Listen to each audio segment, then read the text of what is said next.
Subscribe చేయొచ్చు కదా. ఇది ఈరోజు చూద్దామండి. మన అకౌంట్ చూసుకోవాలి. చూడండి, ఇది పైన ఉంది కదా, ఇది బ్లర్ చేసినప్పుడు ఇది ఇక్కడ పెట్టుకుంటా. నా స్క్రీన్ రికార్డ్ చూడు, ఇక్కడ చూడండి, ఇది నా యూజర్ ఐడి అండి. యూజర్ ఐడి కనిపిస్తుంది కదా, సర్కిల్ చేసి ఇక్కడ 80508194 ఇది నా యూజర్ ఐడి. ఇవన్నీ మిగతా స్టేట్మెంట్. నేను మే ఫస్ట్ నుంచి లాంచ్ చేస్తున్నాను. నేను మే 1 నుంచి యూట్యూబ్లో నా ట్రేడ్స్ చూపిస్తానండి. అంటే లైవ్. ఇది నా అకౌంట్ నోట్ చేసి పెట్టుకుని యూజర్ ఐడి మారదు. ఇంకొక అకౌంట్ ఉంది కదా, ఆ అకౌంట్ కూడా యూజర్ ఐడి చూపిస్తాను.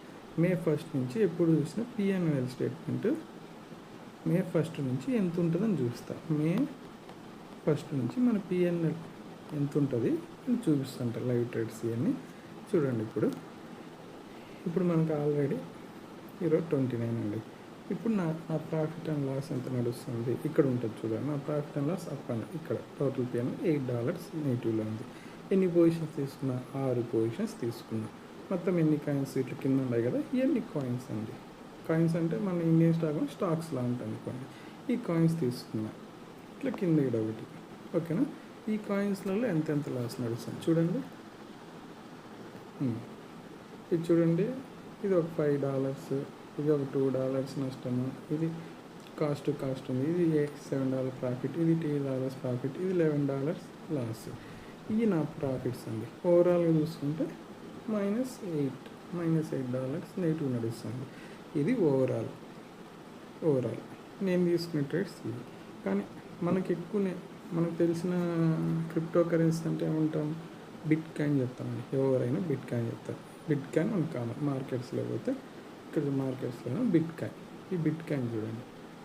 బిట్ కాయిన్ చూస్తాను చూడు. బిట్ కాయిన్ 24 అవర్స్లో ఎంత చేంజ్ అయింది చూడు. ఇది జస్ట్ ఇక్కడ కనిపిస్తుంది. 0.45% చేంజ్ అయింది. అంటే నియర్లీ ఎంత? ₹100 ఉండేది ₹10 పెరిగింది లేదా తగ్గింది. ₹10 40 పైసలు పెరిగిందని. అదే నీకు కొన్ని కాయిన్స్ చూస్తుంది చూడండి. నేను ఎక్కువ చేసేది మీమ్ కాయిన్స్ అంటే ఇక్కడ పైన నేను ఇది క్లజర్ ఇచ్చాను. ఈ మీమ్ కాయిన్స్లో వేస్తాను.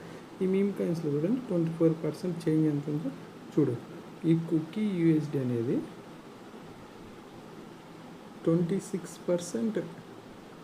ఈ రెండు కాయిన్స్ చూడండి 26-24% మనకు పెరిగినాయి. బిట్ కాయిన్ ఎంత పెరిగినాయి? 0.4%. ఈ రెండు కాయిన్స్ ఎంత? 25. ఈ కాయిన్స్ మనకి ఎలా తెలుస్తుందంటే తెలియని అవసరం లేదు. నువ్వు ఏదైనా కొన్ని కాయిన్స్ సెలెక్ట్ చేసుకున్నావు కదా, అవి పెర్ఫామ్ చేసినప్పుడు ఇలానే పెర్ఫామ్ చేస్తాయి. 30%, 25%, 40% చూడు. 24 అవర్స్ చేంజ్లో చూడు. ఈ ముబారక్ USD అనేది 8% చూడు. ఈ కాయిన్స్ చూడు. ఈ ట్రంప్ USD చూడు, కైటో USD చూడు. ఇది చూడండి, నియర్లీ 8%, 6%, 5% ఇలా తగ్గిపోయినాయి. ఇలాంటి నువ్వు రెగ్యులర్గా చేయడం వల్ల నీ దాంతో పెర్ఫెక్ట్ స్టాప్ లాస్ ఉంది కదా. ఇలాంటి కాయిన్స్ ఉన్నాయనుకో, బిట్ కాయిన్ ఒకవేళ ఇప్పుడు డౌన్ ట్రెండ్ అయిందనుకో, ఇలాంటి కాయిన్స్ 20-30% డౌన్ స్టాక్ ఫాలో అవుతాయి. ఫర్ ఎగ్జాంపుల్ చూడండి, ఇప్పుడు ముబారక్ USD తీసుకుని దాని చార్ట్ చూద్దాం. చూడండి ఇది నేను 2 అవర్స్ పెట్టుకుంటాను టైం ఫ్రేమ్. చూడండి ఇక్కడ చూడండి, ఇది ఇంత ఫాల్, ఇక్కడ నుంచి ఇది ఫాల్ వచ్చింది. ఇదే టైంలో మీరు బిట్ కాయిన్ చూసుకోండి, ఎక్కువ ఫాల్ వచ్చింది. అది ఊరికి ఇట్లా వెళ్ళిపోయింది. కానీ ఇది చూడు ముబారక్ USD. మనం ఎక్కడైనా ఇక్కడ ట్రేడ్ ఉన్నామనుకో, ఇదంతా మనకి ప్రాఫిటే. ఎంత? నియర్లీ ప్రైస్ రేంజ్ చూడు. కావాలంటే మీరు నమ్మరు కదా, చూడు ప్రైస్ రేంజ్ చూపిస్తాను. టూల్స్లో ఇక్కడ ఉంటుంది మనకు ప్రైస్ రేంజ్.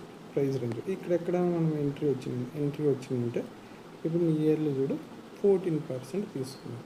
14%. మనకు బిట్ కాయిన్లో ఇలాంటి దాంతో రావు ఈ ఛాన్స్లు. బిట్ కాయిన్లో వోల్టైలిటీ, టూ మచ్ వోల్టైలిటీ, దానికి మించిన వోల్టైలిటీ మీమ్ కాయిన్స్లో ఉంటుంది. అందుకే మీమ్ కాయిన్స్లో కూడా నేను ఇంట్రాడే ఏం చేయనండి. లాంగర్ టైం ఫ్రేమ్లో పొజిషన్లు తీసుకుంటా. అంటే మీమ్ కాయిన్స్ కొన్నిసార్లు మనకేమవుతుందంటే ప్రాఫిట్ $100 చూపించి ఇమ్మీడియట్ నెగిటివ్లో కూడా పోతుంది. అందుకే నేను కొన్ని మీమ్ కాయిన్స్లో ఎప్పుడు కొన్ని టార్గెట్స్.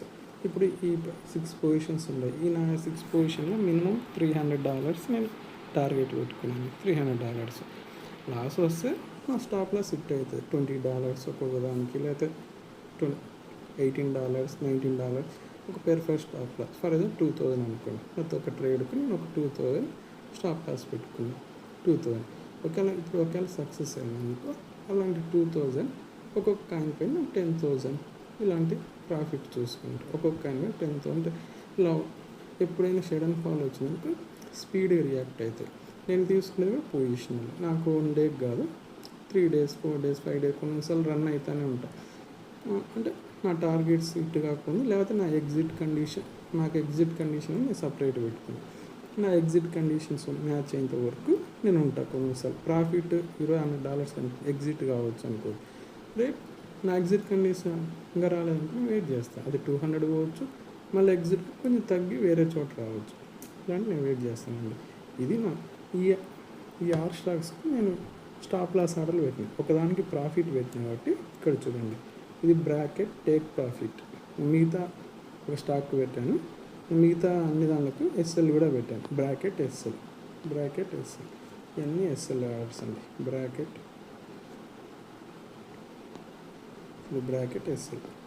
ఎస్ఎల్ ఆర్డర్స్, ఇక్కడ బ్రాకెట్ ఎస్ఎల్ ఆర్డర్స్. ఇది అండి నేను చేయాలనుకునేది. ఇది నాకు ఎడిటింగ్ అది రికార్డింగ్ ఎక్కువ రాదు. ట్రైన్కి నేను ఏదో చేయాలి. నాతో పాటు ఎవరైనా జర్నీ చేస్తే ఫ్యూచర్లో, అంటే నేనేమి మంచిగా నాకు వచ్చేది ఇదే అండి. ఎంతో కొంచెం చదువు వచ్చేది. చదువులో నాకు గవర్నమెంట్ జాబ్ తప్ప ఏమి గవర్నమెంట్ జాబ్ చేశాను వల్ల నేను క్రాక్ చేయలేకపోయాను. కానీ క్రాక్ చేస్తాను. మెల్లగా చదువుకుంటే మళ్ళీ రిఫ్రెష్ చేస్తాను. ఈ లోపల నాకు ఇది ఒక సోర్స్ ఎంచుకున్నాను. ఖాళీగా ఇప్పటికే టైం అంతా ఏజ్ అయిపోయి అన్నీ అయిపోతాయి. ఇప్పటికే గవర్నమెంట్ జాబ్ ప్రిపరేషన్ స్టార్ట్ చాలా రోజులు అయింది. ఏ జాబ్కి మనం సెలెక్ట్ కాకపోయింది. అలానే మంచి మార్కులు రాలేదండి. మంచి మార్కులు వచ్చినాయి, మనం పోసి కొంచెం రావాలి, కొంచెం గెటింగ్ రావాలి. ఏదైనా మనలోనే మిస్టేక్ ఉంది కాబట్టి కొంచెం చూసుకోవాలి. ఈ టైంలో నేను స్క్రీన్ చూసేది ఎక్కువ ఉండదండి. నా ఒక 2 minutes 3 minutes చూస్తాను. నా కండిషన్స్కి మ్యాచ్ అయ్యే స్టాక్స్ వచ్చి అన్నీ నేను చూడాలంటే చూడలేను. ఇప్పుడు చూడండి, మార్కెట్స్లో కూడా ఇప్పుడు చూడండి ఇన్ని కాయిన్స్ ఉంటాయి. ఇన్ని కాయిన్స్లో మనం యాడ మ్యాచ్ చేస్తాం చెప్పండి. చూడు, ఇన్ని కాయిన్స్ నియర్లీ 200 కాయిన్స్ ఉంటాయి.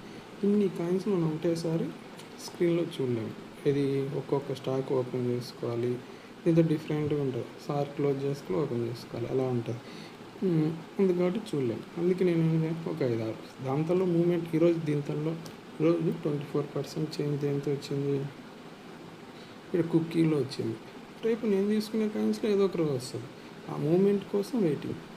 ఆ డైరెక్షన్స్లో వచ్చినప్పుడు నేను ఆ బిగ్ని క్యాచ్ చేస్తాను. అదే అండి, మే 1వ తేదీ నుంచి కార్మికుల దినోత్సవ రోజు నుంచి నేను ట్రేడ్స్ అప్లోడ్ చేస్తాం. చూద్దాం ఏం జరుగుతుందో. ఎవరు సపోర్ట్ కోసం ఇవన్నీ కాదండి, ఏదో ఒకటి చేయాలి, నా వల్ల అవుతుంది అని నేను ట్రై చేస్తాను. కానీ కొంచెం నేను ఇదే కాదు, స్టాక్ మార్కెట్ స్వింగ్ ట్రేడింగ్ చేస్తాను. స్టాక్స్ ఇవన్నీ కొన్ని స్టాక్స్ ఇవన్నీ స్వింగ్ ట్రేడింగ్ చేస్తాను.